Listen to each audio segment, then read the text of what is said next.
Hello everyone, my name is Amanda McGuire and this is my week 3 discussion board for NPA 585.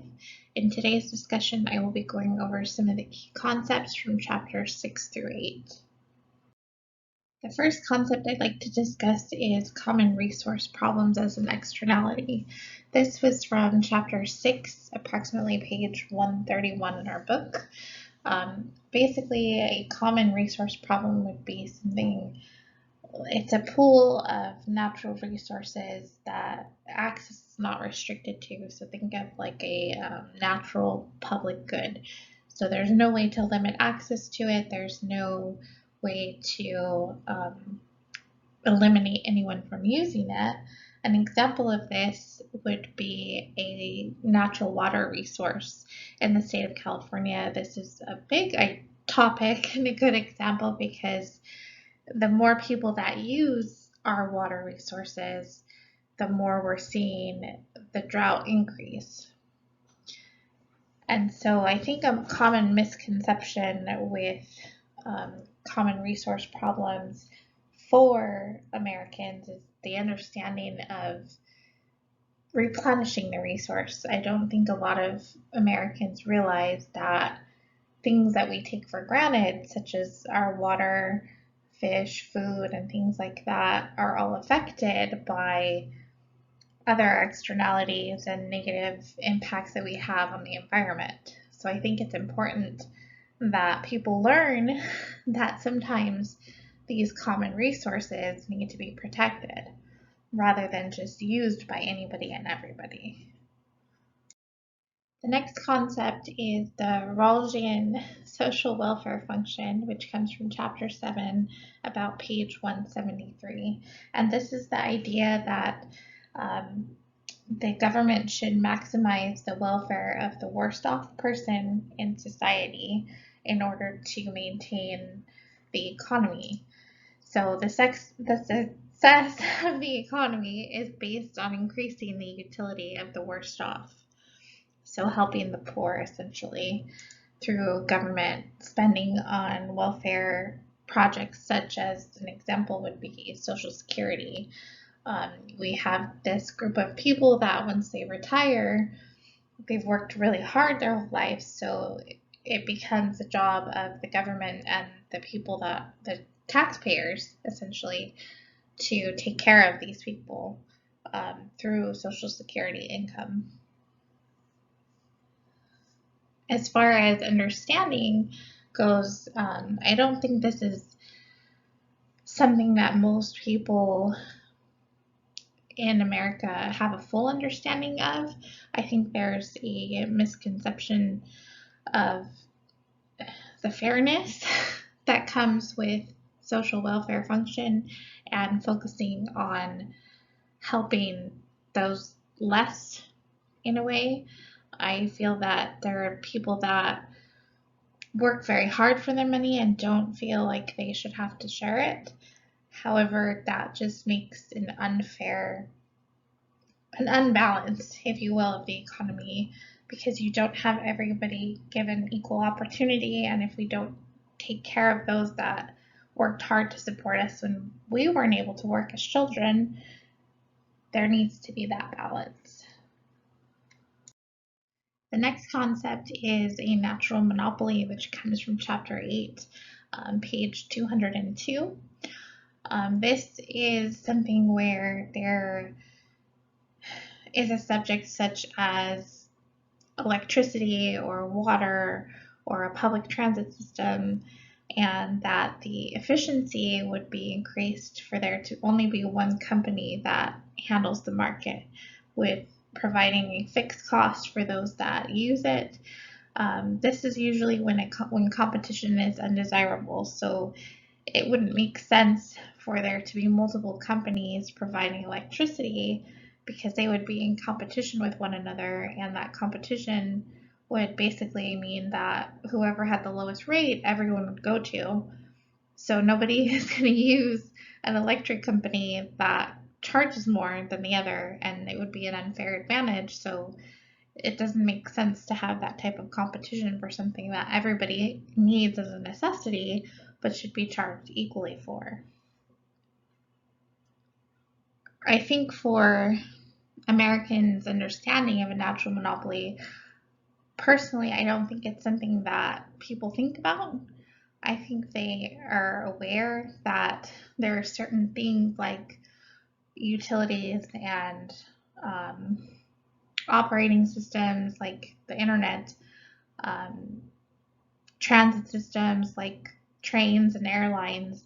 I think people know that these things are really run by one organization for the most part, but it's not questioned.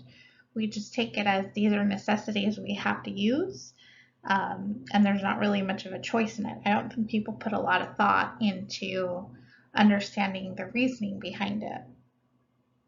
And a good example for me is the transit system itself, like the train system. Um, when I was in England on a study abroad, using the train system to get around was just what you did. And there was no question about who was in charge of it and how much you had to pay. It was a flat rate, a fixed cost, depending on the area that you took. And it didn't make sense to have multiple companies running train lines when the train lines all go to the same place. And then the next concept is the free rider problem. This comes from one of the videos we had assigned to us, which was public goods externalities and market failures. The free rider problem, I feel, is more of a well-known issue in America um, by taxpayers at the very least, knowing that we all contribute to the cost of public goods, and yet there's individuals who are receiving the benefits of public goods without contributing to them, that are not paying the taxes or paying the costs and things like that. So another example of the free rider problem would be a public beach. So you have people that go and volunteer to clean up the beach, but anybody can use it. It's a public good. There's no restriction to be there other than hours usually, but anyone can use it. And so if one person is cleaning the beach, the other person may say, well, I don't need to. Why? Because that person's going to do it for me. I get to enjoy the clean beach without contributing to cleaning it. The next concept comes from the video Deficits and Debt, and the concept is deficit. This is where the outgoing spending is higher than incoming revenue. Essentially, I believe that most Americans are aware of the government deficit or deficit. However, I think it's a confusion between deficit and debt most of the time, where debt is the accumulation of all of the deficits based on the different expenses and budgets, those particular budgets. An example of this to me would be very simple, where you have your own personal expenses of $1,800 a month, but your income only goes up to about $1,500 a month. So you are already in a $300 deficit each time you get paid because you're spending more than you're bringing in. And the final concept I wanted to discuss is monetary policy. This comes from the video Monetary Policy and the Federal Reserve. So basically, this is where the central bank has the power to increase or decrease the money supply in order to keep the economy under control and to try to balance the economy. I don't think this is understood very well as Americans either. I think there's a misconception that the bank can just print money whenever we need it and just pass out checks. For example, the stimulus payments we all received with COVID, people just felt that we could just keep getting that money and it was free money, when in reality it's really a checks and balances system to increase the money in the banks, to lower interest rates for the banks to be competitive with one another, which would get people to take out more loans, whether they're their business or personal, and then they in turn spend more money and put more money into the economy, or the opposite. If there needs to be a slowdown, then the money is decreased, banks hold back and the interest rates go up. And then finally, to kind of bring some of these concepts together, the idea of a common resource problem as an externality and natural monopoly. So if you take what I discussed earlier, which is the natural resource of water, and the fact that there's no limit to how much people use, there could be a natural monopoly that steps in to create control. So you have one company that oversees the water that is used and charges a rate based on the amount that is available, and the rates will increase by that company to keep us in check so that we don't basically cause ourselves to go into a worse drought. And then the other one would be deficit and monetary policy. So the idea of reducing deficit would be to increase revenue and decrease cost. So that balance of increasing funds to banks, which in turn increases people spending money, would increase revenue.